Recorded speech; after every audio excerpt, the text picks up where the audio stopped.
A very common question we're asked by sole traders is, when should I actually register for GST?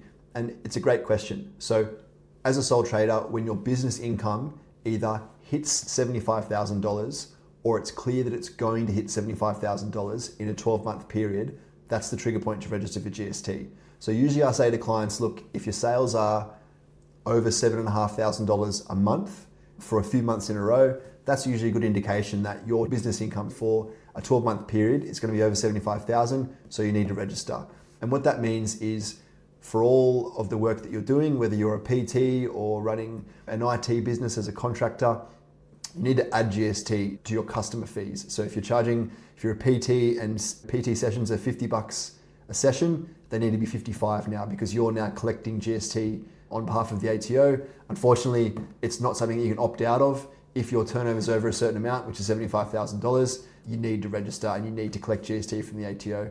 If you don't register, there are penalties that apply, and the ATO can actually retrospectively apply GST to all of your sales going back to the point where it was obvious that you should have registered. So yeah, it's super important to be aware of the threshold, so $75,000, and make sure that you're planning. A lot of the time I'll say to clients, if they're just starting out, but it's clear they're going to hit $75,000. For example, if you're an IT employee and you're transitioning out of the workforce to be a contractor, if you were earning 100 grand as an employee and now you're going to be a contractor, it's pretty obvious that you're going to be hitting that threshold. So it's a good idea to register from the very start. If you're running a smaller business like a jewelry business or PT or something like that, maybe you don't register straight away, but it's something that you need to be aware of. On the horizon, you'll need to start adding 10% to your customer sales to make sure you're collecting GST on behalf of the ATO.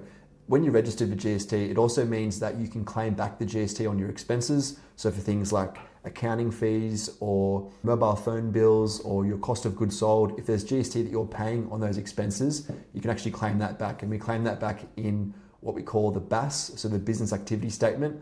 That's a 3-month reporting cycle where we're reporting to the ATO what were your business sales for that 3-month period or for that quarter, how much GST did you collect, and then how much GST did you pay on your expenses. So then we figure out the difference between how much GST you collected versus how much GST that you paid, and then you either have to pay the ATO if you've run at a profit, or you get a refund if your expenses are higher than your income.